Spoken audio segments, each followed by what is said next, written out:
ياسمين، هذه كرة خطيرة خطيرة. الهدف الأول كينا الكومير أمامكم على الصورة، تسجل أولى أهداف المباراة.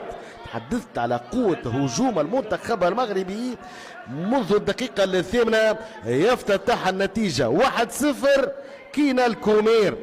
ابرز لعبه تحدثت عليها في الهجوم بالنسبه للمنتخب المغربي، مع تمريره كانت ممتازه من ساره دوفري رقم 16 الى رقم 7 سكينة المديوني، اسيست ممتاز الى كينا الكومير، واولى اهداف المباراه في الدقيقه الثامنه. اذا تتغير النتيجه، تتغير المعطيات مشاهدينا الكرام، وهذه الاعاده من جديد. سكينة المديوني اسيست ممتاز، وكينا الكومير باليسار تحط ضد الاردن اليوم. هذه ركنيه من جنة شريف، تنفذ الركنيه، تتدخل الكره بالراس وتخرج مره اولى ومره ثانيه من دفاع المنتخب الاردني. كانت خطيره الكره، كاد يكون الهدف الثاني، كاد يكون الهدف الثاني للمنتخب المغربي. ترجع كرة من جديد للمنتخب المغربي. سكينة المديوني، هذه كرة خطيرة خطيرة خطيرة، تسديد وكرة ويتصدى،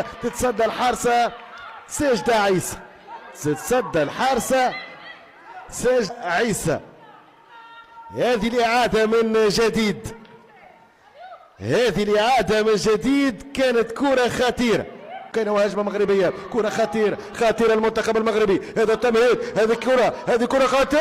الهدف الثاني، الهدف الثاني كينا الكومير تسجل الهدف الثاني للمنتخب المغربي في توقيت 23 دقيقة لعب.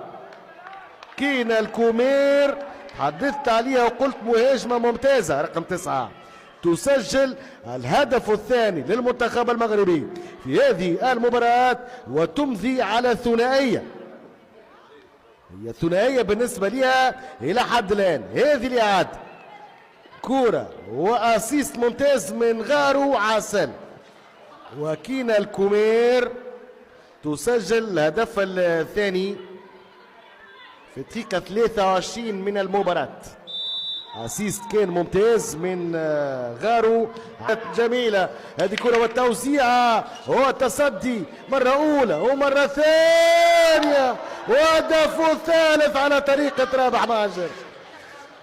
دينا كينا الكومير هاتريك إلى حد الآن، الهدف الثالث بطريقة جميلة من كينا الكومير للمنتخب المغربي في توقيت 35.